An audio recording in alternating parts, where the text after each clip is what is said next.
Damos la bienvenida a don Pablo Martínez Galíndez, portavoz del Sindicato de Inquilinas e Inquilinos de aquí, Madrid. Bueno, como sabe usted, tiene tiempo de 20 minutos para dar su propia valoración de este proyecto de ley y sin más cosas que decir, pues le damos ya a usted la palabra. Vale. Hola, ¿se me escucha?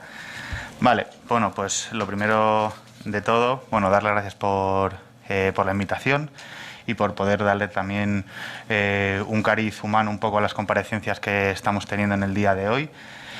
Nos llama un poco la atención que solo estemos nosotros, el Sindicato de Inquilinas, aquí presentes como una parte como de la sociedad civil organizada. Nosotros venimos aquí hoy a defender unas enmiendas de esta ley de la vivienda, a defender unas enmiendas que hagan como de esta ley que verdaderamente como asuma el problema de vivienda, ¿no? que estamos viviendo. Y nos sorprende porque estas enmiendas las venimos trabajando no solo nosotros, sino además de centenares de organizaciones, también con la plataforma de afectados de la hipoteca y del movimiento Nadie Sin Hogar. Entonces nos llama la atención que teniendo un panel con tantos expertos no haya o solo estemos nosotros como personas que venimos a traer como el papel, ¿no? de una organización que trabaja con las personas que verdaderamente están sufriendo el drama que supone los alquileres, la hipoteca desde 2008, los alquileres desde la burbuja de 2013, ¿no?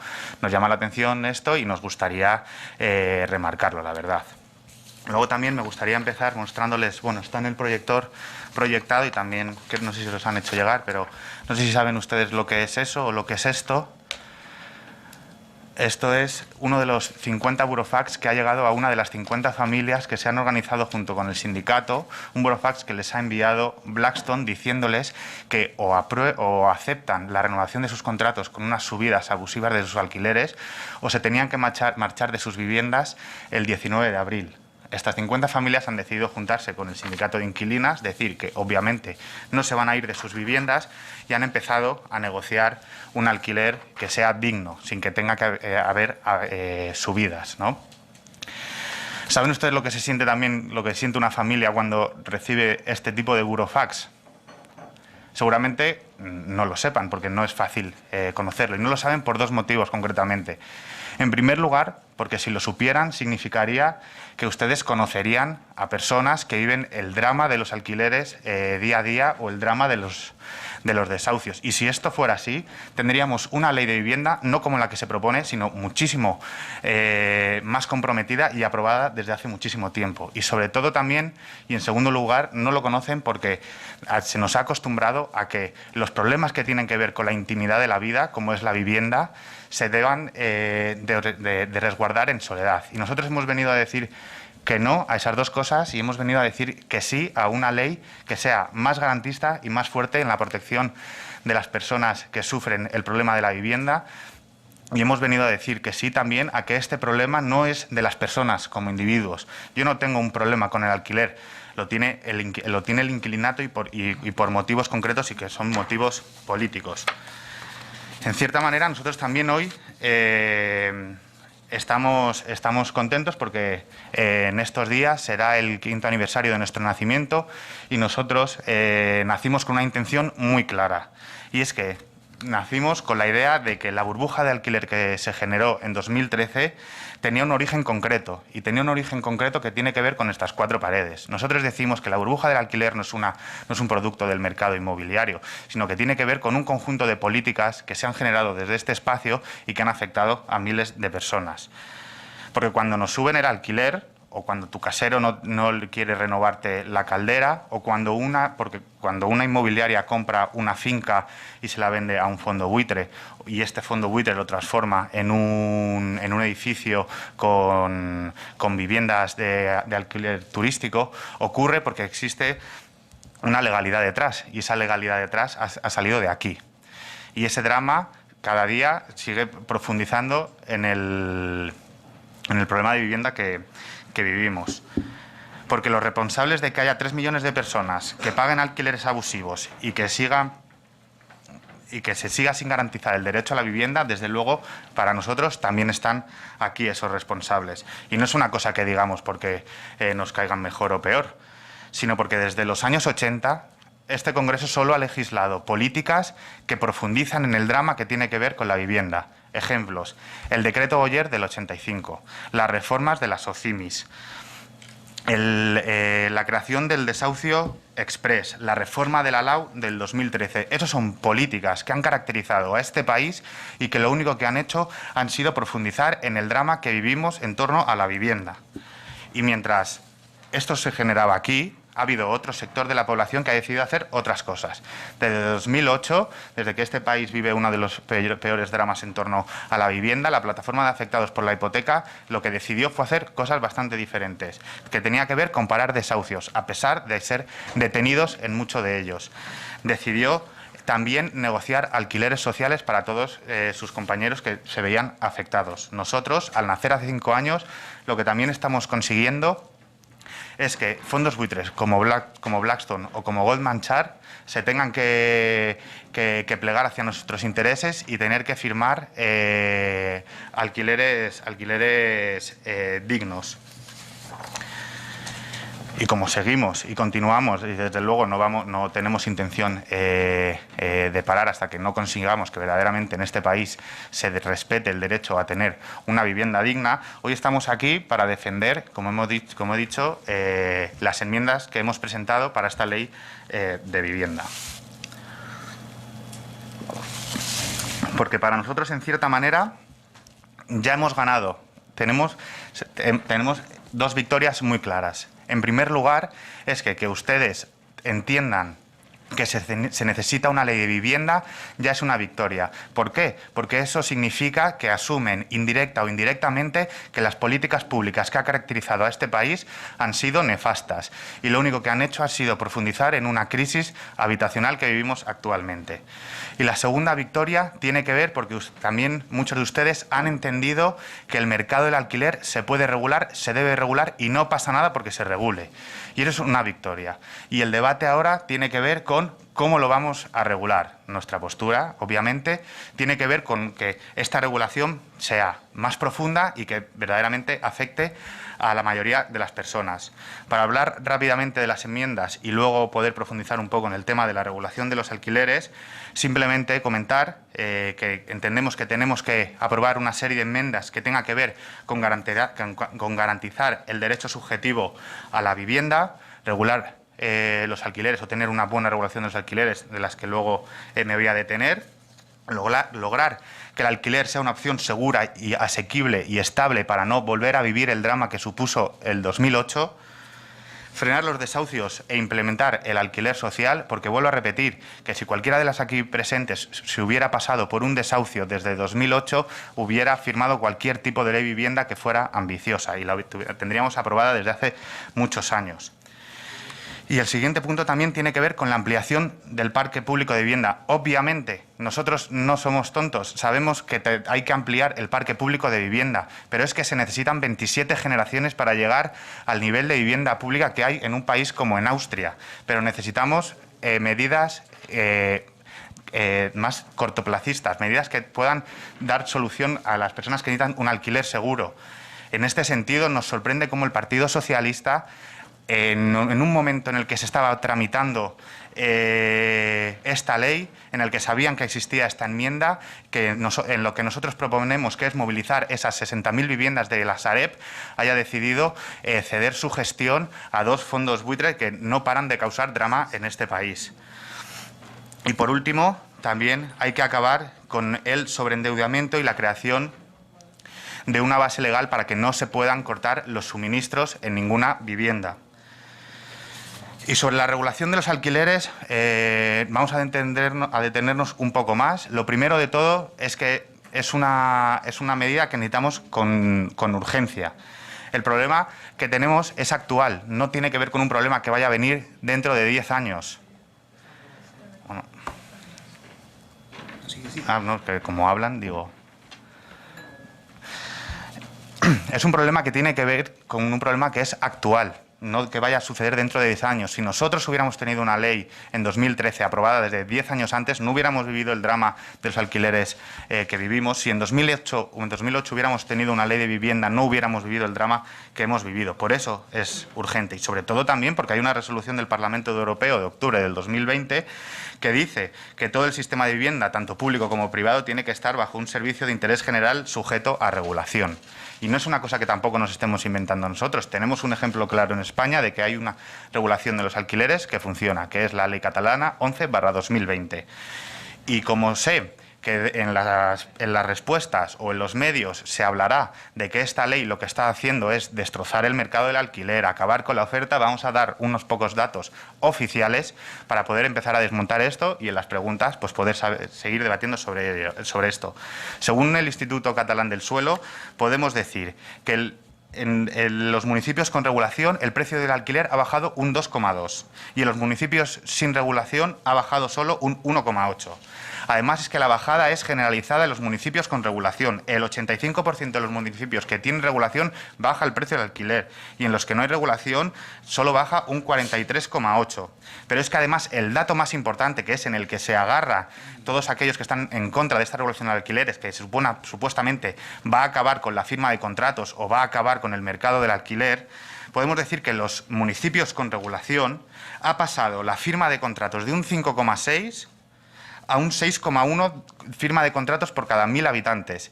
Y en el caso de los municipios sin regulación ha pasado de un 4,4 a un 4,1. Es decir, en los municipios donde hay regulación se firman más contratos. Es mentira decir que la regulación no vale. Es como decir que la tierra es plana. Es taxativamente mentira. Y es que además hay evidencia empírica. Ha salido un estudio científico en el Instituto Económico de Barcelona en el que asegura que la regulación de la bajada de los alquileres es de hasta un 5 o un 6% en los municipios regulados y que supone 500 euros anuales para los hogares. ¿Ustedes saben lo que son 500 euros anuales para una familia que se pueda ahorrar?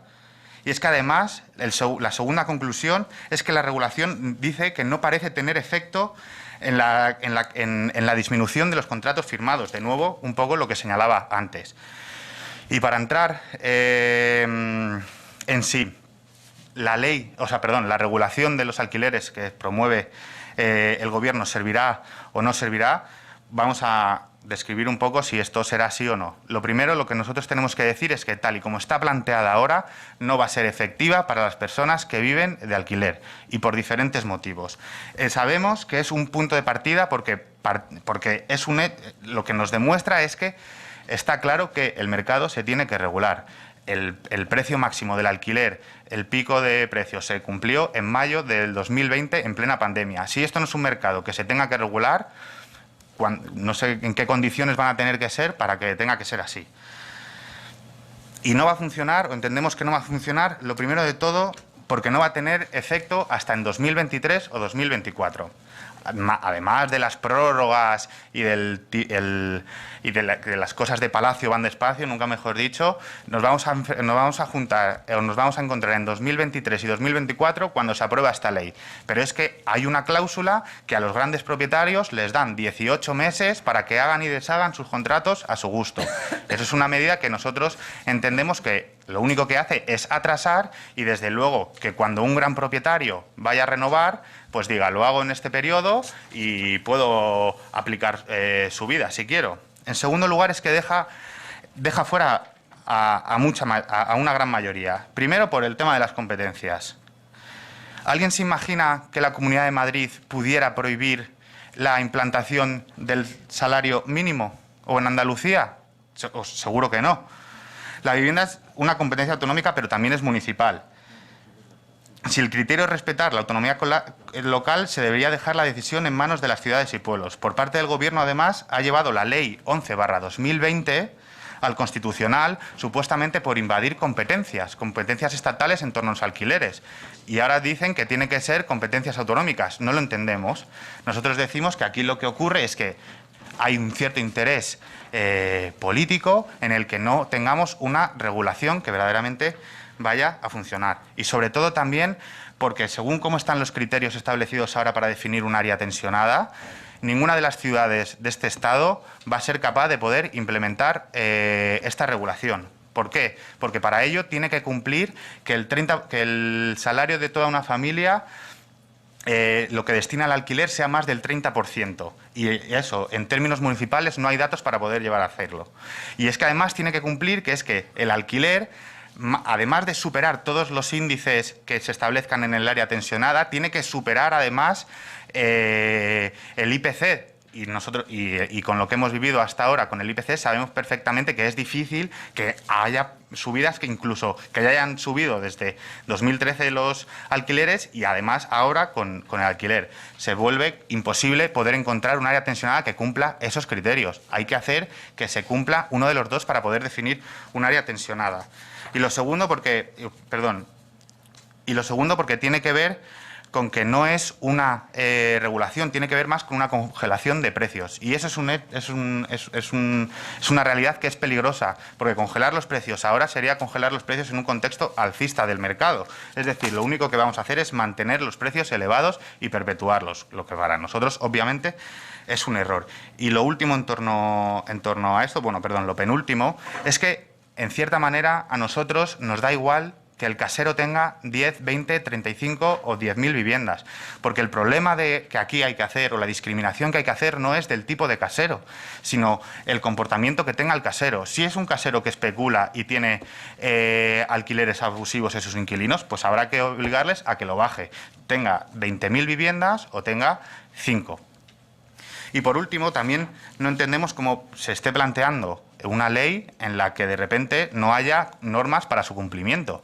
¿Alguien se imagina que se salte un semáforo en rojo y no haya una multa? Nosotros entendemos que tiene que haber un régimen sancionador para aquellos caseros que se salten la ley y que en donde le toque regular y bajar el precio, si no lo hace, sea multado. Vamos, creo que es una cosa que seguro que todos aquí lo entienden. Y ya para finalizar también, me gustaría también señalar que si de nuevo las organizaciones que luchan en torno a la vivienda estamos aquí otra vez, no es tanto por la voluntad política, o no es por la voluntad política de los partidos, porque estamos en 2022, en abril, y seguimos sin una ley, sino que es porque existen una gente de personas que se organiza, que se compromete con el sufrimiento de las personas y que desde luego pone el cuerpo y pone el pensamiento y su trabajo sin ningún tipo de rédito a cambio, ni económico ni vital, para que esto cambie. Entonces, pues también desde aquí, pues hacer como un alegato en favor de estas organizaciones que muchas veces se tiene que pelear con especímenes como Blackstone o como Goldman Sachs para que la gente pueda vivir dignamente. Y esto es todo. Muchas gracias. Muchas gracias. Pasamos ahora a las comparecencias de los distintos grupos. A ver quién está presente. Vamos a pasar al Grupo Parlamentario Plural. Señor Ferran Belacensi tiene ahora la palabra. Muchas gracias, presidente. También muchísimas gracias al señor Pablo Martínez por su comparecencia aquí, por su intervención, y agradecerle pues a su sindicato el trabajo que está haciendo. Dicho esto, yo no voy a poner en cuestión ni sus conocimientos del mercado de la vivienda ni su sensibilidad social. Por tanto, también le pediría un poco de respeto para todos los diputados cuando usted presupone que no tenemos ningún tipo de ni conocimiento, ni experiencia, ni sensibilidad. Pero en todo caso, cada uno sabe su trayectoria y sabe su entorno y vivencias personales que cada uno hemos vivido, y eso no nos debe impedir para legislar como entendamos que debemos hacerlo. Yo soy catalán y puedo no estar de acuerdo. De hecho, no estoy de acuerdo íntegramente con la ley que se ha aprobado en Cataluña, pero voy a defender aquí que esta ley se pueda aprobar en Cataluña. Y quien determine la política de vivienda en Cataluña será la Generalitat de Cataluña. No será el Estado invadiendo el ámbito competencial de Cataluña. Y si en Madrid no quieren hacer política de vivienda, Los madrileños sabrán lo que votan, pero deberemos respetarlo. No voy a entrar en algunos de los datos que ha facilitado respecto al efecto en Cataluña, hay otras, pero en todo caso sí que me ha sorprendido, déjemelo indicar, no digo un poco énfasis, sino yo entiendo que para usted es una política a medio y largo plazo, pero la poca incidencia que ha hecho en el ámbito de la necesidad de ampliar el parque público de viviendas. Usted nos ha dado un dato que yo me gustaría que me explicase, porque no me cuadra, cuando dice que se necesitarían 27 generaciones para llegar a un nivel de vivienda pública como puede haber en otros países de Europa. En todo caso, sí, será continuando haciendo lo mismo que hemos hecho, porque si se invierte mucho más, esto no va a tardar 27 generaciones en poderse hacer. Y de hecho, yo creo que aquí nosotros no solo venimos defendiendo, sino que venimos también entonando por la parte de responsabilidad que nos ha tocado en diferentes ayuntamientos y en la Generalitat de Cataluña durante unos años, de que no se ha hecho una inversión en el parque público de viviendas como debería ser necesario.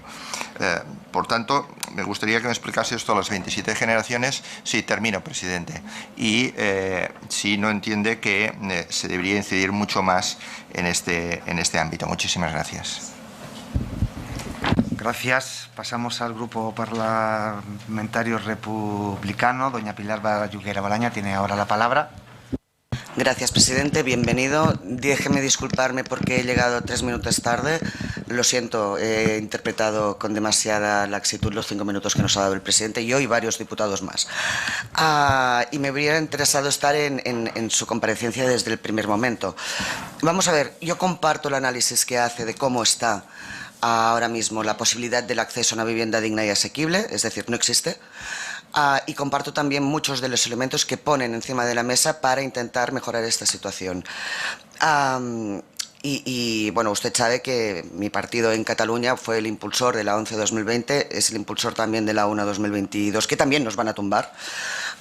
Y por tanto sí que creo que debe haber un elemento legislativo del Estado que sea el que habilite a las comunidades autónomas a llevar políticas de vivienda que permita proteger a nuestros ciudadanos y a los que no son ciudadanos pero están en la ciudad. Es decir, el hablar siempre de ciudadanos muchas veces nos lleva a que no atribuimos derechos a las personas que son vecinos.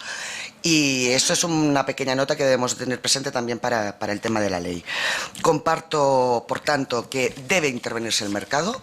Comparto que el derecho de propiedad de la vivienda no es un derecho omnípodo y, por tanto, que debe ponerse límites en su configuración legal y le pertenece al Estado esa competencia para que después las comunidades podamos regular. Comparto los elementos que ha puesto encima de la mesa respecto al mercado tenso. Ustedes ya saben que gran parte de sus enmiendas serán recogidas por nosotros y que les llevaremos también entre nuestras enmiendas. No ha hecho mención, pero considero importante que también deben tener como asociaciones los sindicatos de inquilinos una representatividad y una capacidad de interlocución con los diferentes gobiernos, que eso también es interesante. Comparto, por ejemplo, una de las enmiendas que tampoco se ha comentado, que es a la fijación de honorarios, la incapacidad de cobrar honorarios a las dos partes y que la deban pagar los arrendadores en el caso y los vendedores, que tampoco lo ha comentado, pero me parece muy interesante, para poner un poco de orden, porque muchas veces, aunque puedas asumir la mensualidad, es imposible asumir la entrada a esa vivienda y creo que es uno de los factores que también entorpece la capacidad de tener acceso a una vivienda. Y comparto también que debemos convertirlo en un derecho subjetivo. Lo único que quiero trasladarles es que compartiendo todo eso y creyendo que la ley puede hacerlo, nos van a encontrar. Porque todo eso que pertenece al Estado no implica un problema competencial. Si todos reconocemos que la ley de enjuiciamiento civil es del Estado, que el diseño del derecho de propiedad con sus limitaciones es del Estado, que la LAU es del Estado. Y déjeme decir que me parece muy apropiado poner el inicio de este desastre en la ley Boyer de 1984, que fue un gobierno socialista que lo desreguló completamente, y por tanto, solo a su disposición y muchas gracias. Muchas gracias. Pasamos ahora al Grupo Federal de Unidas Podemos, en Común Podem, Galicia es Común. Doña Pilar Garrido tiene ahora la palabra. Bien, gracias, presidente. Bienvenido al representante del Sindicato de Inquilinas por las explicaciones y por poner el acento en algo de lo que creo que hemos hablado todavía poco, hemos hablado hoy mucho, pues, que no digo que no sean temas centrales, pero hemos hablado mucho de distribución de competencias, hemos hablado mucho sobre todo del derecho de propiedad y hemos hablado poco del derecho a la vivienda. Entonces, me gustaría centrarme ahí. Cuando hablamos del derecho a la vivienda, hablamos de un precepto recogido en el texto constitucional que no es un título competencial, como ya sabemos, pero es un mandato a todos los poderes públicos. En ese sentido, también sabemos que el contenido del derecho a la vivienda está ya dibujado no solo desde la propia Constitución en relación con otros derechos fundamentales que aparecen recogidos en el propio texto, sino también porque el Estado español es signatario de tratados internacionales sobre el derecho a la vivienda, desde el PIDES, podríamos hablar, seguro que conoce, de las Observaciones Generales de Naciones Unidas, de la 7, de la 4, por lo tanto, no hace falta discutir, no deberíamos de discutir en el siglo XXI sobre qué contenido es el propio en un Estado democrático del derecho a la vivienda. Bien, usted hablaba de algunos de ellos, ¿no? Quiero detenerme en dos de ellos. Cuando hablamos de acceso a la vivienda y hablamos de alquiler, ya las Naciones Unidas lo dicen claramente, el alquiler debe ser seguro, estable y asequible. No es algo que se haya inventado este grupo parlamentario, ni siquiera esta Cámara, sino que es algo que debe de ser uno de los elementos centrales de esa futura ley de vivienda. Y, por lo tanto, uno de los temas a tratar y a solucionar o a poner la hoja de ruta para solucionarlo es el del control de los precios abusivos de los alquileres. En ese sentido, sí me gustaría conocer su opinión de una manera más detallada, cuáles pueden ser los elementos a mejorar, porque se trata de mejorar este proyecto de ley, no que salga como entró, en relación a ese tema. Y también creo que hay otros dos elementos que son fundamentales y que son propios del contenido del derecho a la vivienda y que deberían ser indiscutibles como derecho humano, que es el que tiene que ver con el derecho a los suministros básicos. Si no hay suministros básicos, no es una vivienda adecuada, lo dicen todos los tratados internacionales y, por lo tanto, creo que también es un elemento central. Y, por otro lado, como no quiero olvidarme que hoy no hemos hablado del tema de los desahucios, ¿no? Ahí tenemos las recomendaciones del SDEX, nos acaban otra vez de sacar los colores con este tema y, por lo tanto, también me gustaría conocer su opinión, cuáles son por lo menos las claves, ¿no?, para que ese desahucio sin alternativa habitacional de las familias vulnerables por fin sea algo que se implemente y sea una realidad en nuestro país. Gracias. Muchas gracias. Por el Grupo Parlamentario Vox, don José María Figaredo Álvarez Sala tiene ahora la palabra.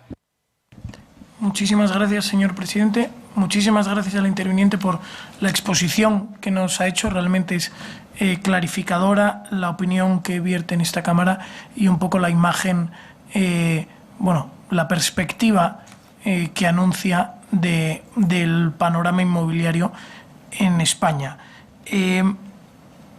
Antes de iniciar la parte que propiamente va a ser mi intervención y las preguntas o comentarios que le voy a formular, voy a dar unos datos un poco para introducirnos en el contexto.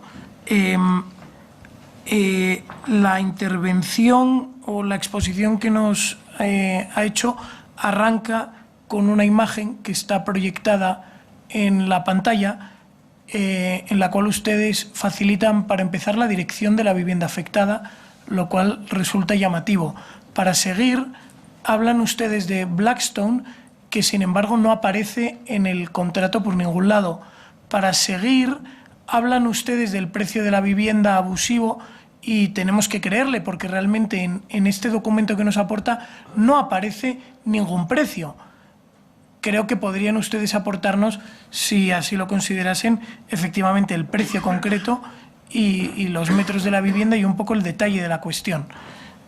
Para empezar, para seguir, la posición de la que parten ustedes está siempre, o toma siempre como punto de partida, la política de los fondos de inversión, a los cuales ustedes llaman fondos buitre. Estos fondos buitre en España poseen, en términos, haciendo una interpretación amplia, considerando fondos de inversión a, unidades jurídicas que técnicamente no lo son propietarios en España de unas 160.000 viviendas. El parque de viviendas en España es de 26 millones de viviendas. Es decir, nos dibuja usted unas enmiendas para una norma basándose en el 0,62% de las viviendas de España. Quieren ustedes convertir la excepción en regla, para empezar. Para seguir, de estos 26 millones de viviendas, y ha hablado usted de las viviendas vacías que deben ponerse en funcionamiento, etcétera, el 70% están en lo que se llama ahora la España vaciada, que realmente es la España abandonada. Y dentro de este 70%, una proporción elevadísima está en situación de inhabitabilidad. Es decir, que lo que nos encontramos es que hay un parque de vivienda en España útil, muy inferior a esos 26 millones de viviendas y, desde luego, que no está participado por los fondos de inversión de los que ustedes hablan. Por lo tanto, las soluciones que ustedes nos aportan son necesariamente erradas, en la medida en que el diagnóstico que hacen es errado. Habla usted de que está claro que hay que regular el mercado. Parece que quieren ustedes traer una ley franquista, que es realmente lo que ustedes están defendiendo. Y resulta llamativo, porque ustedes, que al final vienen a representar la voz de Podemos en esta comisión, defiendan normas franquistas. Es curioso. Pero, en definitiva, lo que necesitamos hacer es todo lo contrario de lo que ha hecho la ley catalana de vivienda, que es realmente la que está reduciendo la oferta de la vivienda y, por lo tanto, encareciendo los precios. Y ustedes alaban la normativa municipal, no alaban la normativa autonómica, según nos ha dicho. Por lo tanto, a ver si con estos comentarios que le hacemos puede usted redibujar un poco su discurso y adaptarlo un poco a la realidad. Muchísimas gracias. Gracias. Pasamos al Grupo Parlamentario Popular. Doña Elena Castillo López tiene ahora... perdón, doña Ana María Zurita Expósito. Tiene usted la palabra. Gracias, presidente. Muy buenas tardes a todos ya. Y muchísimas gracias al señor Martínez por venir aquí a comparecer. Que cierto es que, hay que agradecer porque en realidad, como usted muy bien ha comentado, han comparecido, usted es el único representante, de sociedad civil organizada, y a lo mejor alguien más hubiera permitido que este debate no fuese tan técnico, sino un poco más humano. Mire, le he escuchado con mucha atención. Y a nosotros, el Grupo Parlamentario Popular, créame que nos encantaría aportar soluciones que a ustedes llegaran a satisfacerles, porque en realidad partimos de la misma base, que es querer que todo el mundo tenga acceso a una vivienda digna, que haya más vivienda social y asequible. Y en el fondo podríamos tener un punto de encuentro, porque los objetivos son los mismos. Lo que pasa es que las recetas son distintas. Porque nosotros basamos nuestra política de vivienda en un respeto absoluto a las competencias estatales y autonómicas y un respeto absoluto a la propiedad privada. Pero por su comparecencia, deducimos que no está de acuerdo con esta ley, que no le gusta la ley, porque no resuelve, se entiende, el problema de las personas vulnerables y el problema que tienen ahora mismo las personas que no pueden llegar a fin de mes y que no pueden pagar el alquiler de su vivienda. Y nos ha acusado de mala política de vivienda del Estado, de que todas las malas soluciones han salido de esta casa, cuando aquí llevamos toda la mañana hablando del tema competencial, que la competencia, la mayoría, la competencia absoluta de las comunidades autónomas son soberanas en el tema de desarrollar su política de vivienda. Y lo que estamos debatiendo aquí es dónde está el límite, dónde está el marco competencial del Estado para desarrollar una política efectiva de vivienda. Y aquí, vamos, y en la ley ahora mismo también hay una parte que creo que es donde deberíamos incidir desde el Estado, es en los planes estatales de vivienda, en las estrategias que ayudan a desarrollar las políticas, sobre todo de alquiler de vivienda. O sea, aquí hemos trabajado en eso. Y aquí también desde el 2012 y 2013, pues hemos aprobado 2 reales decretos ley que después se convirtieron en leyes de protección de deudores hipotecarios que desde esa época, donde gobernaba el Partido Popular, se han prohibido los desahucios en España cumpliendo una serie de requisitos. Cierto es. Para nosotros no estamos de acuerdo en la política de regular el mercado del alquiler. No estamos de acuerdo. Para nosotros se basa todo en oferta y demanda. Por eso me gustaría a mí preguntarles, disculpe, presidente, que se me ha ido el tiempo, le hago un par de preguntas. ¿Cuál sería para ustedes el fin último de esta ley? ¿Ustedes creen que intervenir el mercado es la solución? Porque usted habla de penalizar. Pero ¿por qué no incluye en sus propuestas también, que a lo mejor podríamos llegar a un punto de acuerdo, la compensación a los arrendadores, a los propietarios? Porque es peor que usted piensa que tiene menos derechos un arrendador vulnerable que un arrendatario que no pueda pagar el alquiler. Y ustedes reniegan del sistema de ayudas públicas y prefieren un sistema de intervención de la propiedad privada. Bueno, gracias, presidente. Muchas gracias. Pasamos ahora al grupo socialista. Doña Carmen Andrea Niñón tiene ahora... Muchas gracias, presidente. Gracias, buenos días a todos. Agradecer su exposición, señor Pablo Martínez, y agradecer también el trabajo del Sindicato de Inquilinas y de Inquilinos, sobre todo por poner en el punto de mira del trabajo de las instituciones el derecho a la vivienda.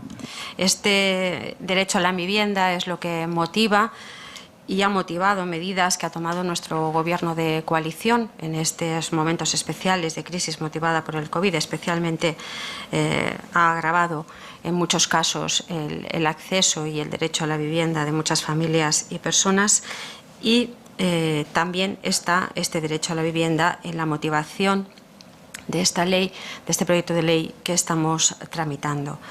Coincidimos con su organización en que obviamente es necesario incrementar la oferta de vivienda pública de alquiler, tomar medidas para facilitar el acceso a una vivienda digna, por cierto, y adecuada, también a un precio asequible, en especial para las familias y personas con rentas medias y más bajas, y también mejorar la seguridad jurídica de los arrendatarios, de los inquilinos. Puntos de coincidencia compartidos hoy aquí, esta mañana, con otros comparecientes, también con grupos políticos, con diferentes abordajes, eso sí, en algunos casos con referencias especiales a especial cautela sobre el derecho de la propiedad, pero en definitiva puntos de coincidencia que hemos de poder conciliar en un reto que tenemos todos, que es complejo y que es tan complejo como el deber que tenemos todos, inexcusable, de dotar a nuestra sociedad de una regulación que, respetando el marco competencial que establece la Constitución española, permita garantizar a todos los miembros de esta sociedad y del conjunto del Estado la efectividad del derecho fundamental a la vivienda. Acceder a una vivienda, un derecho y una efectividad que sabemos que no está garantizada desde hace, no ahora actualmente solo, sino desde hace unos años a muchas personas y familias. Este deber es el que nos compele a todos y nos compite a nosotros, nos compete como legisladores. Por lo tanto, una obligación de ponernos de acuerdo. Preguntas concretas. Siendo en este momento el 85% de arrendatarios en nuestro Estado personas físicas, ¿qué mecanismos cree usted que pueden optimizar la movilización del parque de vivienda de alquiler, de este parque de vivienda de alquiler de 85% de arrendatarios personas físicas? ¿Y cómo podemos aumentar su oferta? Segunda pregunta, teniendo en cuenta la función social de la vivienda y en relación a los jóvenes especialmente, ¿considera usted que fórmulas como puedan ser la rotación en viviendas de alquiler público pueden ser positivas para facilitar el acceso a la vivienda de la población joven? Y la tercera y última pregunta, desde la experiencia que tiene el sindicato en atención a personas de gran vulnerabilidad social que se han quedado o se han encontrado en un momento dado sin vivienda, ¿qué fórmulas podrían ser más efectivas a su juicio para aumentar la oferta de vivienda de alquiler social? Gracias. Muchas gracias. Pasamos ahora para poder responder a todas las cuestiones que se le ha planteado. 10 minutos de tiempo tiene la palabra don Pablo Martínez Galíndez. Vale. ¿Sí? ¿Se me escucha? Mira, lo primero de todo, la ignorancia es tremendamente atrevida. Lo que tiene usted ahí delante, efectivamente, es un burofax de Blackstone. ¿Y sabes por qué pone FIDERE? Porque la manera de actuar que tienen estos fondos buitre en España es a través de empresas pantalla. Así que antes de usted de dejarnos aquí como de mentirosos, a lo mejor hay que saber un poco de saber que cómo funciona esto. FIDERE es una filial de Blackstone y usted lo primero que ha dicho es que esto no es de Blackstone. Eso lo primero. Y lo segundo, no aparece la dirección de la vivienda, aparece la dirección del bloque, de la urbanización donde viven esas personas, por lo cual no aparece la dirección de la vivienda. Segunda mentira. Y no voy a entrar mucho más porque cuando aquí se entra ya en términos de que si somos de Podemos, de que si tal, de que si leyes franquistas, de que si tal, no sé cuál, no voy a entrar. Y sí que ya han estado toda la intervención hablando. Entonces, sinceramente, no voy a entrar. Y si quiere saber... Bueno, pues seguimos. Datos. Sí, le ruego, por favor, que se ciña a... Usted dice que el problema de la vivienda vacía, el problema está en la España vaciada, ha dicho, ¿no? Debe ser que Madrid, a lo mejor, sin yo saberlo, es el problema de es la España vaciada cuando hay más de 190.000 viviendas vacías en la Comunidad de Madrid. Lo primero. Entonces, no voy a seguir debatiendo porque cuando usted entra en descalificaciones creo que pierde la riqueza del debate político en un sitio además como este.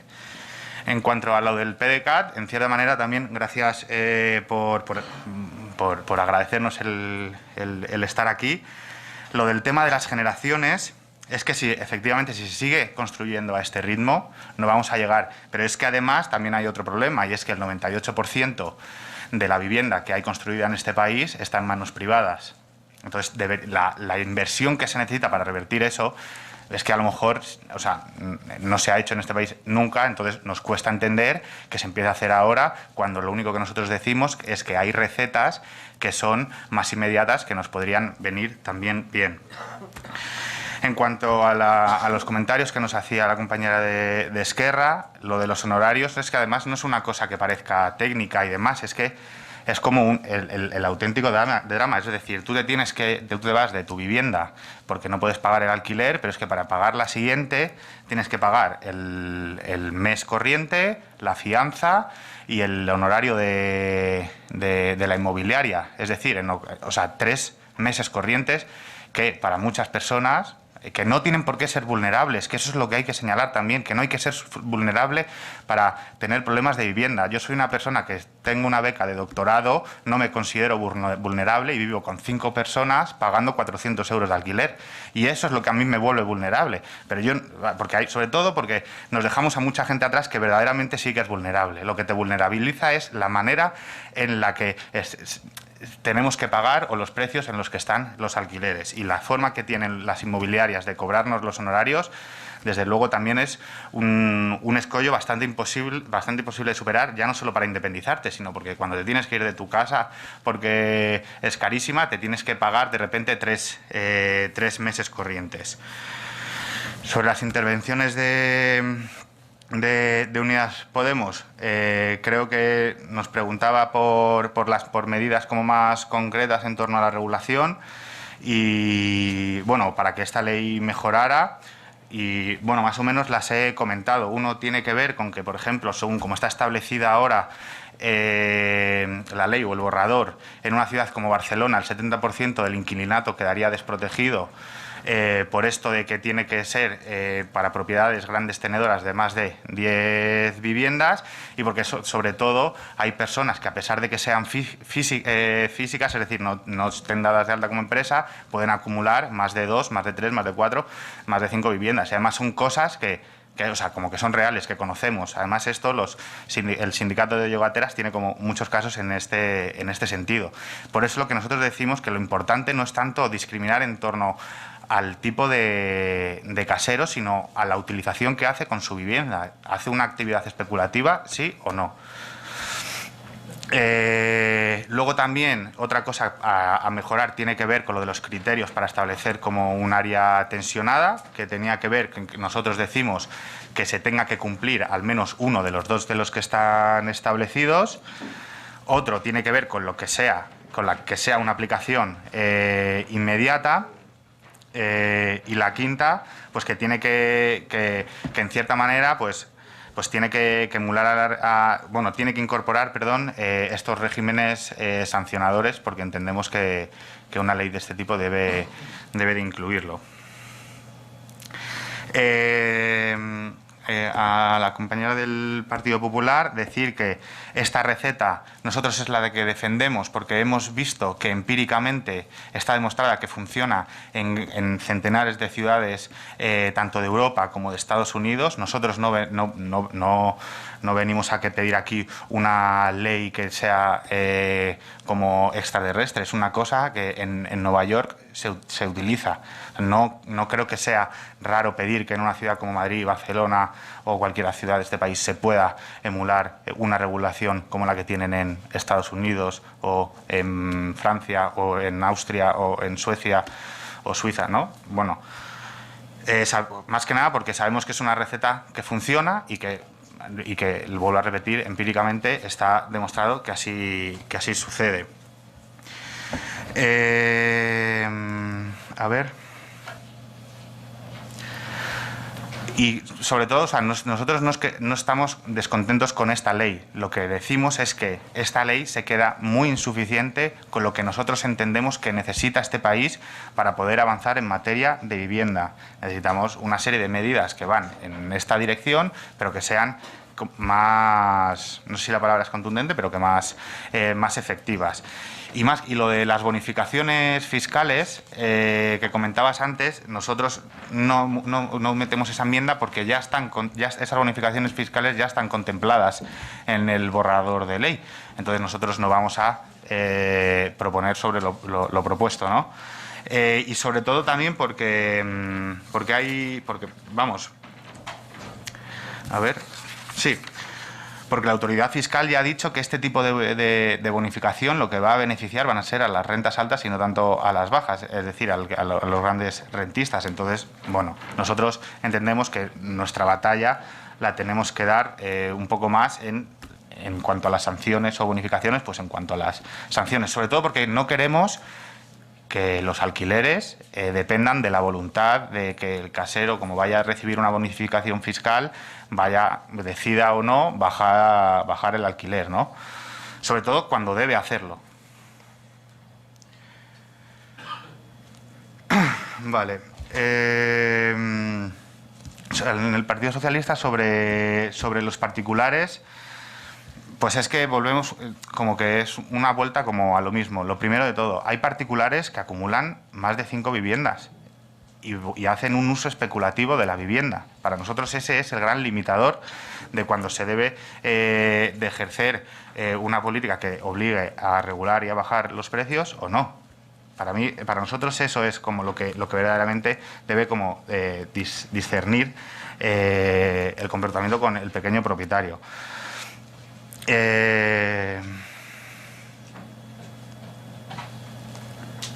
Vale, a ver. Ya está. Sí. ¿Ya? Sí. Vale. Perfecto, pues nada, agradecerle su comparecencia y hasta otra ocasión. Y vamos a pasar al siguiente turno ahora. Vamos son las 2. Así que despedimos a Pablo Martínez Galíndez y damos la bienvenida al compareciente siguiente.